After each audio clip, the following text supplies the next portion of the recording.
Topic पर, और ये वाला topic from the point of view of board exam बहुत इंपॉर्टेंट है। अब देखिए इंपॉर्टेंट मैं बार बार इस चैप्टर में इसलिए बोल रही हूँ क्योंकि ये चैप्टर ही एक्चुअली हमारा बहुत ज्यादा इंपॉर्टेंट है, और इस चैप्टर में हमारे कुछ क्वेश्चंस ऐसे हैं जो शॉर्ट शॉर्ट बोर्ड में बिना लैंग्वेज चेंज किए आते हैं। तो अभी एक question, explain the equilibrium of income output and employment by AD&AS approach, और एक question, explain the equilibrium of income output and employment by saving and investment approach. इन दोनों में से एक क्वेश्चन बोर्ड में हमेशा आता ही आता है। तो अब इसके आगे से शुरू करूंगी, मत कर, वो तुझे एडिट करना है। अब सबसे पहले हम स्टार्ट करते हैं यहाँ पर एग्रीगेट डिमांड, ठीक है ना। तो हमें क्योंकि एग्रीगेट डिमांड और एग्रीगेट सप्लाई अप्रोच पढ़नी है, तो सबसे पहले हम यहाँ पर लिखेंगे एग्रीगेट डिमांड की डेफिनेशन। एग्रीगेट डिमांड जैसा कि हमने स्टार्टिंग में ही पढ़ा था, वो क्या है? Intended spendings of all sectors in an economy. Intended spendings of all sector is AD is equals to consumption plus investment, ये इसका फॉर्मूला है। और एग्रीगेट सप्लाई का मतलब है कितने amount of goods and services जो जितने भी प्रोड्यूसर्स हैं वो बनाकर बेचना चाहते हैं, और उसके पीछे उनका एजेंडा क्या है कि भाई वो इनकम जनरेट करे। So aggregate supply refers to the total amount of goods and services which producers are ready to sell in order to generate income. तो यहाँ पर एग्रीगेट सप्लाई अगर इनकम को जनरेट कर रहा है तो हम कह सकते हैं एग्रीगेट सप्लाई किसके बराबर है? It is equal to income. तो एएस है वाई के इक्वल, और इनकम जैसे अभी हमने पिछले पार्ट में पढ़ा था कि जो इनकम है वो किसके इक्वल होता है? कंजम्पशन और सेविंग के इक्वल होता है। So AS is equals to Y and Y is equals to C plus S. So अगर AS is equals to Y and Y equals to C plus S है तो AS किसके equal हो जाएगा? C plus S के equal हो जाएगा। तो हमारे पास दोनों चीजें आ गई, AD is equals to C plus I और AS का फॉर्मूला हो गया C plus S। Now equilibrium कब होगा? जब AD AS के इक्वल होगा। AD is C plus I, AS is C plus S। C से C हमारा कैंसिल हो गया, हमारे पास क्या बचा? Investment equals to saving. इसका मतलब जिस वक्त एग्रीगेट डिमांड एग्रीगेट सप्लाई के बराबर होती है, उस सेम टाइम पर सेविंग्स हमारे किसके बराबर होती है? They are equal to investment. अब इस शेड्यूल के अकॉर्डिंग अगर हम इस कॉन्सेप्ट को पढ़ें, हमने यहाँ पर इनकम कंजम्पशन सेविंग को बिल्कुल भी नहीं चेंज किया, वही सेम वैल्यूज है कि इनकम हमारी एट द रेट ऑफ 100 बढ़ रही है, consumption at the rate of 50 बढ़ रहा है, सेविंग्स इनकम माइनस कंजम्पशन है। नेक्स्ट चीज जो यहाँ आ जाती है वो प्रोफेसर जेएम कीन्स ने अज्यूम करा था कि जो इन्वेस्टमेंट है वो थ्रू आउट क्या रहेगी? कांस्टेंट रहेगी, तो मैंने उसको 100 मान लिया and it is 100 through out. Next हमें कैलकुलेट करना है यहाँ पर AD which is C plus I, तो हमने कंजम्पशन और इन्वेस्टमेंट को ऐड करा विच is 50 plus 100 150, 100 plus 100 is 200, 150 plus 100 is 250, and 200 plus 100 is 300, 250 plus 100 is 400, 300 plus 100 is 500। तो ये हमारी वैल्यूज आ गई। Aggregate supply C plus S, हम C plus S को ऐड कर देंगे तो हमारी ये वैल्यूज आ जाएंगी विच इज 0, 100, 200, 300, 400 and 500। तो एक ऐसा पॉइंट जहां पर AD इक्वल टू AS है वो है 300 इक्वल टू 300। अब आप देखेंगे सेम पॉइंट पर सेविंग्स भी हमारी इन्वेस्टमेंट के बराबर है, ठीक है जी। तो अब इस बेसिस पे हमें यहाँ पर बनाना है ग्राफ। अब ये जब हम ग्राफ बनाएंगे तो ये जो हमारा ग्राफ है ये कैसे बनेगा? एग्रीगेट सप्लाई 0 से स्टार्ट होकर लगातार कांस्टेंट रेट पर बढ़ रहा है, ये देखिए 0 से स्टार्ट हुआ कांस्टेंट रेट पर बढ़ गया एग्रीगेट सप्लाई, और AS की और Y की वैल्यू सेम है जैसा हमने पढ़ा था, AS इक्वल्स टू Y, तो हमने लिख दिया AS equals to Y। Next आ जाते हैं एग्रीगेट डिमांड पर जो 150 से स्टार्ट है और कांस्टेंट रेट पर बढ़ रहा है, तो हमने यहाँ से एग्रीगेट डिमांड को स्टार्ट करा और ये कांस्टेंट रेट पर बढ़ रहा है और एक पॉइंट पर इंटरसेक्ट कर रहा है जहां AD है AS के इक्वल। अब जब AD AS के इक्वल है उस सेम पॉइंट पर सेविंग इक्वल टू इन्वेस्टमेंट है, इसलिए हमने यहाँ पर ये परपेंडिकुलर ड्रॉ कर दिया। अब आ जाते हैं कंजम्पशन पे।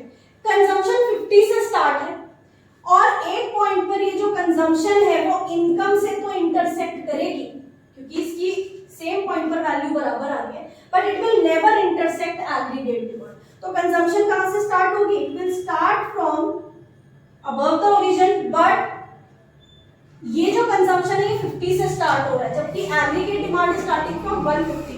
तो कंजम्पशन जो है एग्रीगेट डिमांड के नीचे से कहीं से स्टार्ट होगा, एक पॉइंट पर वो इनकम की लाइन को इंटरसेक्ट करेगा, यानी y इक्वल्स टू c। तो ये आ गई कंजम्पशन की लाइन, ठीक है ना। अब आप लोग सोच रहे होंगे हमने यहाँ कंजम्पशन की लाइन क्यों ड्रॉ करी है, because AD is equals to C plus I होता है। तो हमें इस ग्राफ में कंजम्पशन एंड इन्वेस्टमेंट दोनों शो करने हैं। अब यहाँ पर जब इनकम इक्वल टू कंजम्पशन है, वहां से भी हमने ये परपेंडिकुलर ड्रॉ कर दिया। क्यों? क्योंकि जब इनकम इक्वल टू कंजम्पशन है तब सेविंग जीरो है, यानी सेविंग्स किसको टच करेंगी, savings will touch our X axis, और उससे पहले सेविंग्स हमारी किस में रहेगी, नेगेटिव। ये आ गई सेविंग यहाँ से इस पॉइंट पर zero and then they will increase. Investment हमारी कहां से स्टार्ट करेगी, 100 से, एंड थ्रू आउट ये कांस्टेंट रहेगा, यानी इस पॉइंट पर investment and savings will intersect. देखिए यहां से ये आया, ये आ गई हमारी इन्वेस्टमेंट की लाइन। तो जहां पर AD इक्वल्स टू AS है, वहां savings are equal to investment.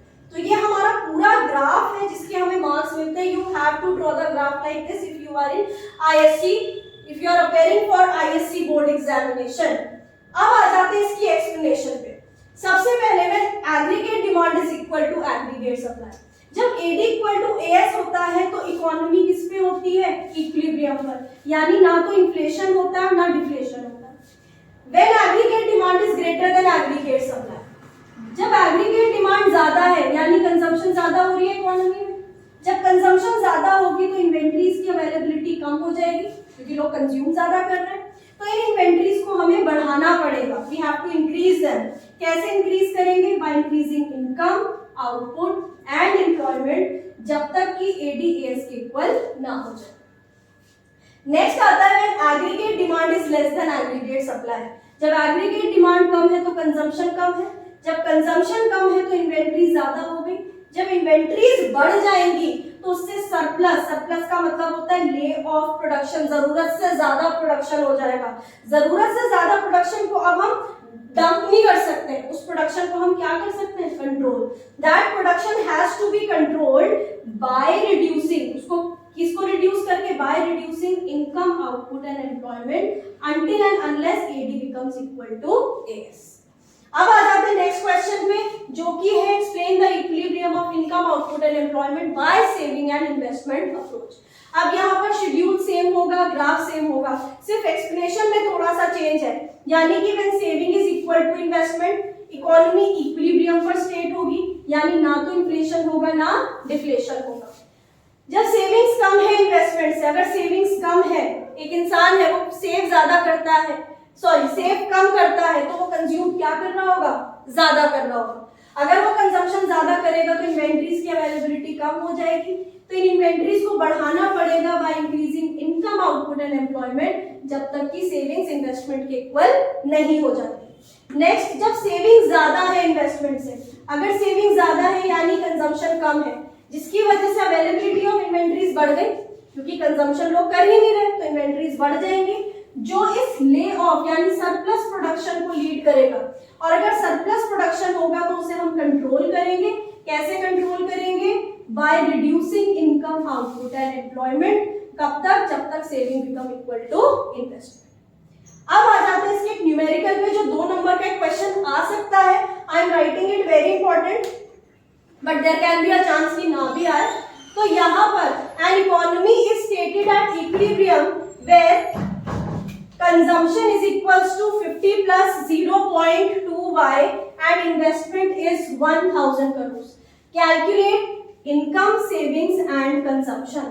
तो यहाँ पर during this time ये इक्विलिब्रियम की सिचुएशन है। अब इक्विलिब्रियम कब होगा, जब AD इक्वल्स टू AS है और हमें पता है कि aggregate supply is equal to what, income. अब ये सिचुएशन क्या है कि हम कह रहे हैं x is equals to y equals to 2 है। अब अगर x equals to y equals to 2 है, यानी x की वैल्यू भी 2 है और y की वैल्यू भी 2 है। Now we are saying the same thing, AD equals to AS equals to y। It means कि AD भी y के इक्वल हो सकता है। अब AD का फॉर्मूला क्या है, कंजम्पशन प्लस इन्वेस्टमेंट, तो y can be equal to consumption plus investment. Question क्या है, हमने यहाँ लिख दिया y is equal to C plus I. अब कंजम्पशन क्या है 50 प्लस 0.2 हमें क्या करना है, इस कंजम्पशन में इसकी इक्वेशन पुट करनी है which is 50 plus 0.2 plus investment which is 1000 crore. तो इन्वेस्टमेंट की जगह हमने 1000 लिखा। Now what we will do, हम इसको सब्स्टिट्यूट करेंगे। हम 0.2y को लेफ्ट साइड में ले आएंगे तो ये प्लस से माइनस हो गया, y minus 0.2y equals to 1050। Substitute करेंगे तो हमारी इनकम की वैल्यू आ जाएगी 1312.5। नेक्स्ट हमें निकालना है इसमें consumption, y is equals to c plus I. Now y हमने कैलकुलेट कर दिया 1312.5, कंजम्पशन हमें निकालना है, इन्वेस्टमेंट हमें क्वेश्चन में गिवन है 1000, तो it will come equal to 1312.5 minus 1000 equals to c, यानी consumption it will come equal to 312.5। Next is savings, s is equals to y minus c। अभी तक हम पढ़ते ही आ रहे हैं इस चीज को। तो हमने इनकम कैलकुलेट करी थी 1312.5, कंजम्पशन निकाली थी 312.5, माइनस कर दिया तो सेविंग की वैल्यू कितनी आ गई 1000 करोड़। अब देखो, क्योंकि हमने क्वेश्चन में लिखा था इकोनॉमी इज एट इक्विलिब्रियम, यानी एडी जो था वो एएस के बराबर था, तो डेफिनेटली इन्वेस्टमेंट 1000, सेविंग्स भी हमारी 1000 आई। तो जब इक्विलिब्रियम वाला क्वेश्चन आएगा तो आपका आंसर, अगर सेविंग और इन्वेस्टमेंट बराबर आ रही है तो आपका आंसर करेक्ट है।